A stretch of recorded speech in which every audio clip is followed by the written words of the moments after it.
Welcome back to News 4 San Antonio today. The car business clearly has had its ups and downs since the credit crisis of 2008 and 2009. Some dealers went out of business, but most weathered the storm and are now reaping the rewards of a healthy new car market. And one of those dealers is Clarence Kalig. As News 4 San Antonio's Michael Garofalo tells us, it's not what he's done in the car business that will make you turn your head, but rather where he came from and what he's doing now with his good fortune.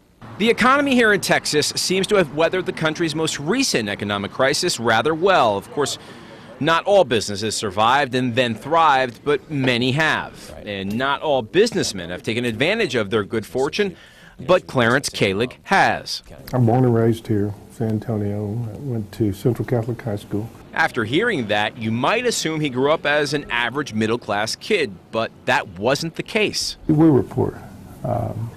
We were single house with 5 children in it, wood frame house, water cooler, 826 Lamanda.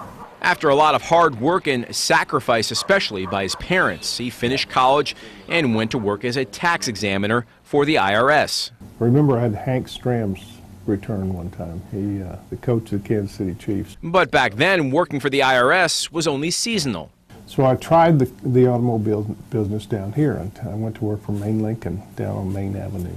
And the second month in business, I made $1,900. And it was about 3 times as much as what I could make with IRS. At that moment, he decided that his government career was effectively over. But his family wasn't enthused by Clarence's decision.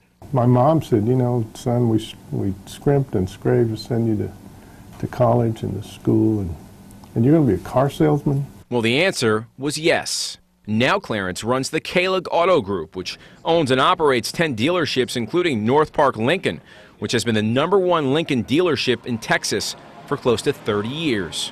As for his mom's view of the car business, now she gets a new Navigator every 6 months, and she's having a little different attitude. But Kalig's generosity doesn't end there. He also looks back very fondly at his Catholic school education, especially at Central Catholic. When I went to Central, we played baseball at Bassey and McCullough, and it was a city park. Apparently, the fact that the school didn't have its own baseball field really gnawed at Clarence, especially after his 2 sons went there and played on the same field he did. So when Clarence bought some land near I-35 and 410 on the south side for a Toyota dealership, he bought an extra 6 acres with Central Catholic in mind.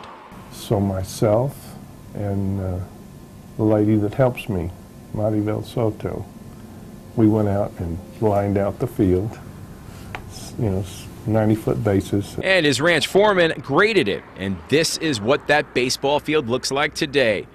But all of this never would have happened if 2 guys by the name of Ralph and Bill Langley, one-time owners of North Park Lincoln Mercury, didn't believe in a very young but ambitious Clarence Kalig. They took me to the National Bank of Commerce at that time downtown to get a loan to purchase a store. Bill was getting up in age, and they lent me $1 million. Now you know the rest of the story. Michael Garofalo, News 4 San Antonio.